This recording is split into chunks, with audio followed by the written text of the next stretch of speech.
Hello दोस्तों। इस video में हम एज्योर के एक्सेस प्रीव्यू फीचर्स के बारे में स्टडी करेंगे, या ऐसा कहें तो हम एज्योर अपडेट्स के बारे में स्टडी करेंगे। तो आगे बढ़ने से पहले दोस्तों रिक्वेस्ट है कि अगर आपने चैनल को सब्सक्राइब नहीं किया है तो प्लीज़ सब्सक्राइब कर लें, ओके। और वीडियो अच्छा लगे तो ज़रूर उसे लाइक कीजिए।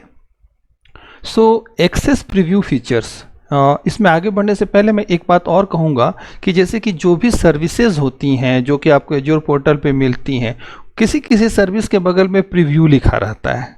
तो आखिर वो प्रीव्यू का मतलब क्या है वो भी हम यहाँ स्टडी करेंगे। वही प्रीव्यू फीचर्स है आपका, ओके। तो होता क्या है कि एज्योर जब कोई नई चीज़ें अपडेट करता है तो वो सारा अपडेट ऐसा नहीं है कि उसने डेवलप किया, डेवलप करके जो है वो आपको डायरेक्ट प्रोवाइड कर देगा यूज़ करने के लिए। पहले इसके कुछ रूल्स होते हैं, ओके। तो अगर आप ये देखेंगे तो इसमें एक साइट इनकी है, ये एज्योर अपडेट्स का, जिसमें कि जो भी इनके प्रोडक्ट्स हैं वो प्रोडक्ट पे अगर आप फिल्टर करेंगे तो जैसे कंटेनर आप में मैंने फ़िल्टर किया तो इसके बाद इसमें ये टैग जिनके साथ रहेगा वो सारे आपको यहाँ पे आ जाएंगे। जैसे कि आपको जनरली अवेलेबल यहाँ पे आपको दिख रहा है, लॉन्च्ड इन प्रीव्यू, ओके।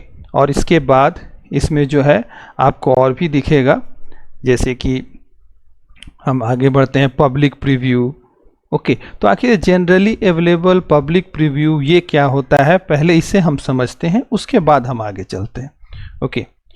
तो देखिए सबसे पहले इसका एक होता है प्राइवेट प्रीव्यू।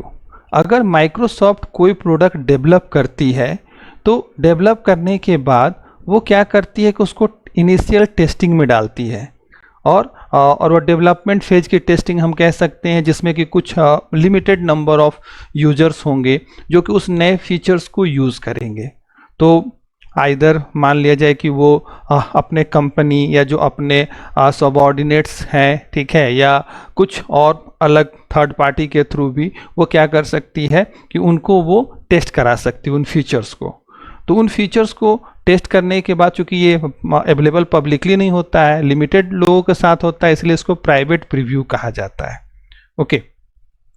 तो इसमें यह भी होता है कि जो भी पार्टिसिपेंट्स होते हैं उनके साथ नॉन डिस्क्लोजर एग्रीमेंट होता है, क्योंकि अगर आप कोई नया प्रोडक्ट लॉन्च कर रहे हैं और पहले ही उसके बारे में बता दें किसी को, ऐसा नहीं कर सकते। इसीलिए आप उसको सिंपली टेस्ट करके जो भी फीडबैक है वो फीडबैक आप जो है प्रोवाइड करेंगे माइक्रोसॉफ्ट को, ओके।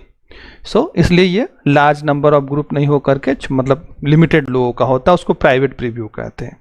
तो जब ये प्राइवेट प्रीव्यू से क्वालिफाई होता है उसके बाद इसको पब्लिक प्रीव्यू में डाला जाता है। दैट मीन्स उसको पब्लिकली अवेलेबल कर दिया जाएगा और वो आपको अपने एज्योर पोर्टल पे प्रीव्यू के साथ दिखेगा।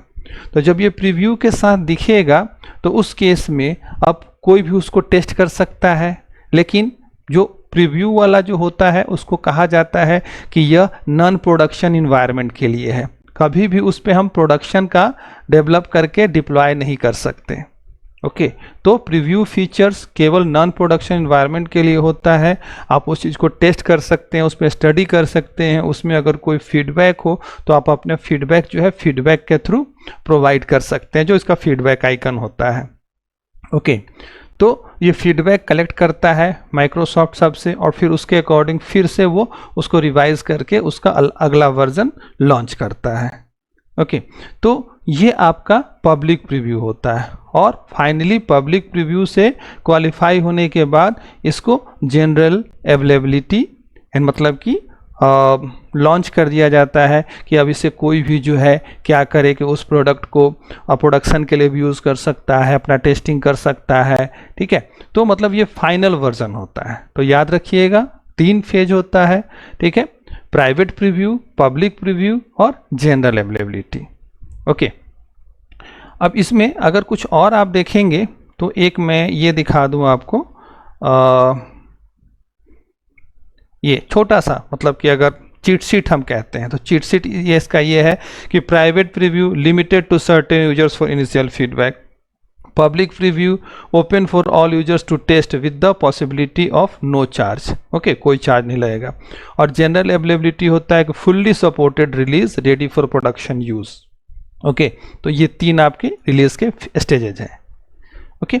तो इसको देखने के बाद अब नेक्स्ट हम जो आते हैं वो हमारा कि हाँ, इस साइट पे जो है हमें इनके सारे प्रोडक्ट्स के बारे में डिटेल मिल जाएगा। आप इसको क्लिक करेंगे तो इसमें क्या नया फीचर आया है, ठीक है। जस्ट लाइक कि इसका जो पहला वाला था उसी पे हम चलते हैं, जनरल अवेलेबल .NET 9। अभी देखिए यहाँ पे ये कब लॉन्च हुआ, ठीक है, 2024 और नवंबर 12 को लॉन्च हुआ। इसमें उसने क्या क्या फीचर्स डाले हैं वो फीचर्स आपको दिख जाएंगे, ओके। तो आपको ये पता चल जाएगा कि इसके साथ क्या नए फीचर्स इसने ऐड किए हैं। इसके बाद इसमें जैसे कि एक और चीज़ है कि हम यहाँ पे portal.azure.com लिखते हैं, इसकी एक और साइट है इस तरह से preview.portal.azure.com। तो इस पे जितने प्रीव्यू वाले होते हैं उनको इस पे डाला जाता है। तो आप यहाँ पर भी अपना अकाउंट बना करके जो भी प्रीव्यू के हैं उनको आप एक्सेस कर सकते हैं और उस प्रोडक्ट पे अपना फीडबैक दे सकते हैं, ओके। तो ये हो गया आपका एक्सेस प्रीव्यू या azure updates. So finally product को लॉन्च करने के लिए ये सारी चीज़ें दी जाती है, ओके। तो आशा है आपको समझ में आया होगा। सो मिलते हैं नेक्स्ट टॉपिक के साथ अगले वीडियो में, तब तक के लिए थैंक यू।